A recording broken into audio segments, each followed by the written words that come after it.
bikin kamu tolol banget. Ya, Reza mengakui produk itu ditempel stiker yang adalah produk orang lain.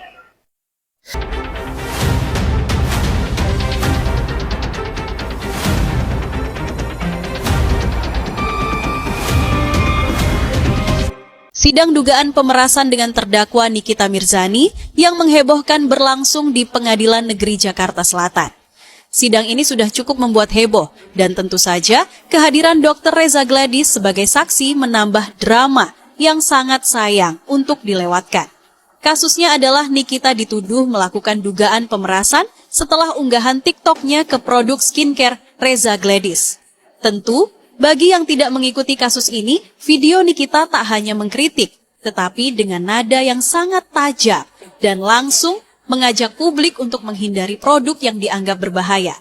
Namun, alih-alih membela produk dan nama baiknya, yang terjadi justru cukup mengejutkan. Reza, di hadapan majelis hakim, memilih untuk mendua. Reza dengan santainya mengatakan bahwa produk yang dimaksud oleh Nikita itu bukan miliknya. Dalam kesaksian yang membuat publik terbelalak, Reza malah menyebutkan bahwa produk tersebut adalah milik orang lain. Yang lebih kontroversial lagi, Reza Gladys mengakui bahwa produk tersebut hanya memiliki izin BPOM tempelan, yang berarti produk tersebut hanya ditempeli stiker izin BPOM tanpa proses atau persetujuan yang sah. Hal ini memunculkan banyak pertanyaan mengenai kualitas dan keamanan produk yang dijual. Bukankah sebelumnya Reza dengan tegas mengklaim bahwa produk tersebut adalah bagian dari lini bisnis kecantikannya? Reza Gladys tampaknya sedang berjuang untuk menyelamatkan dirinya dari omong kosong yang dia sendiri ciptakan. Drama ini baru dimulai dan kita semua akan menyaksikan bagaimana semuanya akan berakhir. Sidang Nikita Mirzani makin panas dan Dr. Reza Gladys akhirnya buka suara. Dan banyak hal yang tidak sinkron. Nah, sahabat channel, hari ini pada tanggal 24 Juli 2025, sidang Nikita Mirzani kembali digelar dan berjalan sangat panjang. Tapi kali ini ada hal yang berbeda dari biasanya ya. Ada suguhan utama, Dr. Reza Gladys dan suaminya hadir langsung sebagai saksi korban dalam kasus yang menyeret Nikita Mirzani ke meja hijau. Nah, netizen channel mencatat beberapa poin penting yang bikin kita semua harus mikir keras ya. Apakah kasus Nikita Mirzani ini benar-benar solid? Pertama, jadi menurut saya ada ketidaksesuaian antara dakwaan jaksa penuntut umum dengan kesaksian langsung dari Dr. Reza Gladys dan suaminya. Kedua, jadi produk yang selama ini disebut-sebut sebagai milik PT Glavicia yang konon katanya dijelek-jelekan oleh Nikita Mirzani. Ternyata berdasarkan kesaksian hari ini diduga adalah produk milik PT lain dan diduga hanya ditempeli stiker brand Glavicia. Loh, kok bisa ya? Tiga, jadi ada dugaan penyadapan ilegal dalam kasus ini. Pasti penasaran kan? Apakah alat komunikasi yang digunakan oleh Ismail Marzuki itu disadap secara tidak sah? Kalau ini terbukti, maka kasus ini akan punya cabang hukum baru yang bisa sangat serius. Dan keempat nih, terakhir, sahabat cendol harus ekstra sabar karena analisa dari netizen channel itu kali ini akan berdurasi sangat panjang. Jadi akan dibagi dalam beberapa part biar lebih fokus dan detail. Nah, jangan lupa follow dan aktifkan notifikasi kalian karena di part selanjutnya kita akan membahas lebih komprehensif dan mendalam ya. Apakah sidang kali ini adil untuk Nikita Mirzani ataukah justru ada permainan kekuasaan di balik layar?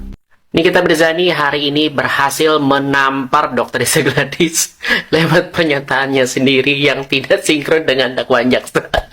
Buat lo pada yang kemarin jadi penganut sektenisme hukum, percaya mutlak terhadap isi dakwaan jaksa tanpa berpikir dua kali, kayaknya kalian harus mulai mempertanyakan semuanya deh. Nah, dalam dakwaan jaksa kemarin kan dikatakan bahwa kredibilitas Reza Gladys sebagai dokter akan hancur karena produk skincare-nya dijelek-jelekan oleh Nikita Mirzani. Tapi saat sidang berlangsung, justru Reza Gladys sendiri yang membantah dakwaan tersebut. Saya tidak khawatir dengan produk izin, karena produk saya semua sudah berbadan BPOM. Akan tetapi saya khawatir karena kredibilitas saya sebagai dokter kecantikan betul. Karena pada saat beliau mengatakan mengatakan saya, kalau misalkan badan saya abu-abu di live dan aslinya mukanya berbeda, jangan dibeli, kamu jangan mau ditipu sama Dengarkan curhatannya Dr. Gladys. Beliau menyebutkan bahwa yang membuat dia merasa terancam bukan karena produk skincare-nya dijelek-jelekan, melainkan karena hinaan pribadi yang menyebutnya abu-abu, begeng, beruntusan, dan sebagainya. Pertanyaannya, ketika antara isi dakwaan dan kesaksian korban tidak sinkron seperti ini ya, mana yang akan jadi acuan majelis hakim? Nah, Sobat Cendol, di dalam hukum acara pidana, alat bukti utama salah satunya adalah keterangan saksi ya, bukan asumsi jaksa penuntut umum di dalam dakwaan. Kalau ternyata korban sendiri membantah dasar ancaman sebagaimana yang dijadikan pijakan pasal pemerasan dan pengancaman, maka logikanya Sobat Cendol, fondasi pasal 27B ayat 2 Undang-Undang ITE dan pasal 369 ayat 1 KUHP menjadi goyah. Kenapa ya? Karena unsur ancaman untuk memperoleh sesuatu secara melawan hukum jadi kabur. Tidak lagi menyasar barang atau kehormatan, tapi jadi urusan sentimen pribadi. Pertanyaan selanjutnya, apakah kredibilitas seorang dokter bisa hancur karena disebut abu-abu, begeng, atau beruntusan? Come on, mari realistis. Kredibilitas dokter itu diukur dari legalitas ijazahnya, izin praktik seperti STR atau SIP, atau kompetensi ilmiah dan rekam jejak pelayanan medis. Menurut saya tuh ya, bukan dari warna kulit atau komentar dari orang soal tampak. Jika kritik terhadap penampilan bisa menjatuhkan kredibilitas seorang dokter, maka semua influencer yang pernah pakai filter di TikTok bisa kena pasal serupa. Nah, Sobat Cendol, ketidaksinkronan antara dakwaan jaksa dan keterangan korban itu bisa menjadi celah ya, celah pembelaan yang sangat kuat. Dan jika unsur pemerasan tidak terpenuhi karena tidak ada ancaman terhadap hak hukum yang jelas, maka pasal bisa gugur demi hukum. Itu dulu part 1 dari netizen S Cendol. Nah, Sobat Cendol, di part 2 kita akan bahas siapa yang diduga pelaku penyadapan rekaman ya, yang selama ini menjadi misteri terhadap percakapan antara Dr. Reza Gladys dan Mail. Temuan ini bisa mengubah arah kasus loh. Siapa yang briefing kamu kok kamu tolol banget? Ya, Reza mengakui produk itu ditempel stiker yang adalah produk orang lain. Guys, sidangnya itu seru kan, gue bilang.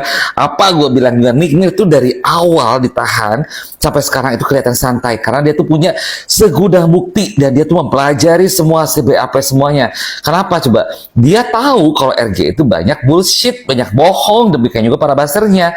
Kebuktikan waktu DRG ketemu sama Nikmir di persidangan, DRG bisa apa coba? Syok, tertekan, dan dia sendiri akhirnya mengakui kalau produknya itu tidak baik.